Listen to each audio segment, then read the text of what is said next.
குறிப்பாக வந்து உங்களை மாதிரி இப்போ டிஜிபி அலுவலகத்தில் சண்டை போட்டப்போ கூட உங்களை எல்லாம் தூக்கி உள்ள வைக்கிற அளவுக்கு செல்வாக்கா இருக்காங்க அப்படிங்க. அதை எதுக்கு எடுத்துட உண்மையில இதான் செல்வாக்கா? அதைத்தான் பார்த்தோம். செருப்பு போட்டு வரல, செருப்பு வெளியுது. சரி ஏங்க, இது வேங்கை வயலில் சம்பவம் நடந்தால் அதை வந்து போய் இன்ஃப்ளூயன்ஸ் பண்ணி அதை கரெக்டாக பிடிச்சி குற்றவாளிகளை போடுங்க. அது இன்ஃப்ளூயன்ஸா?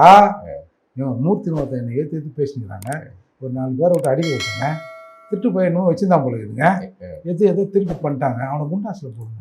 இதாங்க செல்வாக்கு. ஏங்க, இந்த அதிகாரத்தை நோக்கி தான் வந்து அம்பேத்கர் போக சொன்னாரா? அப்போ உங்கள் கையில் இருக்கிற அதிகாரம் மிக கொடுமையானதில்லை, கொடூரமானதில்லை, அந்த அதிகாரம் இருக்கலாமா உங்கள் கையில் அப்படின்னு முடிவு பண்ண பிறகு தான் இன்றைக்கி அங்கங்கே கெஞ்சிங்கிறது. அவன் முன்னாடி போவாத, இவன் முன்னாடி போவாத, நான் உன்னை பிஹெச்டி படிக்க வச்சுருக்கிறேன், கோட்டு சுட்டுலாம் கொடுத்து அழகு பார்த்துறாடா, இப்படி கோமநாடி பின்னாடி போகிறீங்களாடா அப்படின்னு புலம்புறது இந்த அரசியல் இருந்தது. அதனால் இது அரசியல் அதிகாரம் கிடையாது. இந்த அதிகாரம் எங்களுக்கு எதிரான அதிகாரம்.